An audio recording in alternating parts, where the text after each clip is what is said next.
बंसा खाली पनिया फेंकू रे। हिम्मत हो तो नीचे आओ। नहीं गे हम नीचे नहीं भाई, हम समझ रही तोनी बड़ी मनी आखी हमरा रंगा उंगा लगा दे मिताओ। जब हिम्मत ना हो तो खाली धधा ही देखो तो खाली पनिया फेंको है जैसे रंग रोजिए ना है। हे गे ऋतुआ चल ना हम दोनों पकड़ के लावो ही। आज बता दे एकरा कि कैसे होली खेलल जा है। हाँ गे चल चल। अगे अगे अगे काल पकड़ नहीं के छोड़ना कि नहीं देख देख कर ले छोड़ दे तो बड़ी गाड़ी दबो। कौची गाड़ी दे मेरे तू हमरा रंगा ना लगैली हम तोरा लगैबो तो गाड़ी देम ही। बड़ी तू बहादुर बनो ही रुक तोरा छोड़ छोड़ छोड़ना कि नहीं।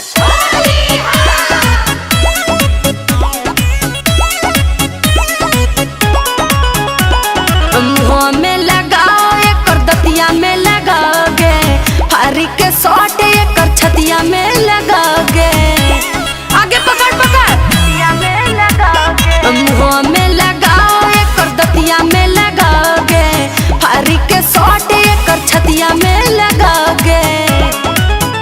आगे खोल के लगाओ हक्का लेके गे। देखी देखी तो की हाल कैल के माना तो कोरी मारी नक बैठी के मुहा पर बूम बूम पास हाल कर मीरे हमरा लगाबो हनी त कैसन लगो हलो। अखनी तोरा बड़ा जबर बुझा हो पनिया फेंके घरी नहीं सोचो हनी। छौरी मुहमा में जबदी लगैली गे ऊपर से तू दांत चमकैली गे हे गे फाड़ देनी सतावा तू नहीं गे आगे फाड़ देनी सतावा तू नहीं गे।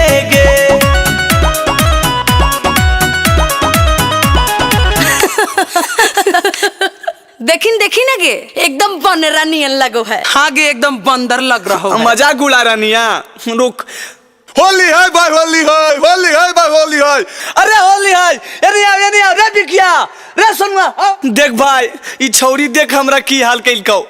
ऐसन बात हो रगद रे अब कहाँ भागो ही धर के लगई बहू कर दे लाल लहंगा चोली लेटई बहू एकदम नहीं जाई तो धारिन बे तोहनी गंदा ने चर के हकी लड़का रे डाले देबो नाही रंग हरियर करे कर दे मी दूर गतिया लगाए के रे।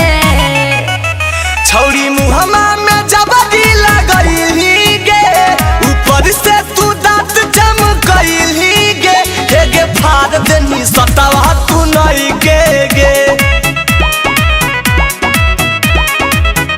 आगे फाड़ देनी सतावा तू नहीं गे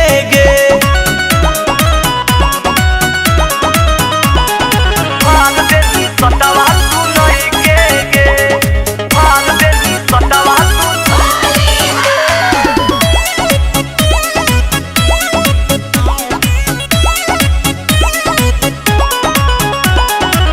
बहरी निकाले के आदत छोड़ई बहू तोरे अंगे अंग छौरी रंग में डूबई बहू आगे एको जगह नहीं खाली छोड़बो।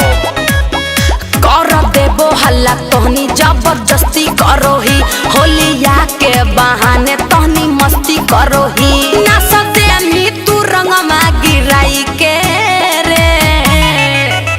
छौरी मुहमा में जबदी लगैली गे ऊपर से तू दांत चमकैली गे हे गे फाड़ देनी सतावा तू नहीं गे